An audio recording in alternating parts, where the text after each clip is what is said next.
December 1న తాము నిర్వహిస్తున్న మాలల సింహగర్జన సభ ఎవరికీ వ్యతిరేకం కాదని కాంగ్రెస్ ఎమ్మెల్యే వివేక్ స్పష్టం చేశారు.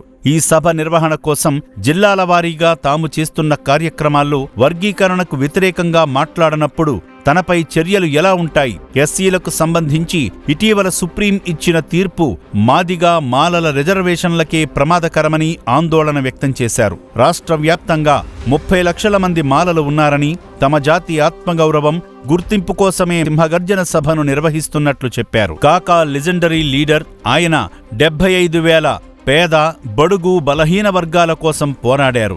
దేశంలో మొదటిసారిగా ప్రైవేటు రంగంలో పెన్షన్ విధానం ప్రవేశపెట్టడానికి పోరాడినప్పుడు ఆయన కేవలం దళితుల కోసం, మాలలు లేదా మాదిగల కోసం మాత్రమే అని పోరాడలేదు.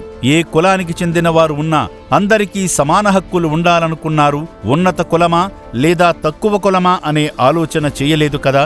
దేశంలో మొదటిసారి రేషన్ వ్యవస్థను ప్రవేశపెట్టినప్పుడు రేషన్ ఉపయోగం పొందుతున్నవారు దళితులా, మాలలా, మాదిగలా అనేది ఆయన చూడలేదు. పేదలకు న్యాయం జరిగేలా చూశారు. అంబేద్కర్ రాసిన రాజ్యాంగంలోని ఆర్టికల్ 341 ప్రకారమే రిజర్వేషన్ కొనసాగాలని, క్రిమీలేయర్, నాన్ క్రిమీలేయర్ అంటూ విడదీసి భవిష్యత్తులో రిజర్వేషన్ అనేదే లేకుండా చేయాలని కేంద్ర ప్రభుత్వం చేస్తున్న కుట్రలను పసిగట్టి దళిత జాతికి జరగబోతున్న అన్యాయాన్ని అడ్డుకునే ప్రయత్నం చేస్తున్నానని, దళితులను అణగదొక్కాలని, అన్యాయం చెయ్యాలని చూస్తున్న వారికి కనువిప్పు కలిగించేందుకే సింహగర్జన సభ జరపబోతున్నామన్నారు.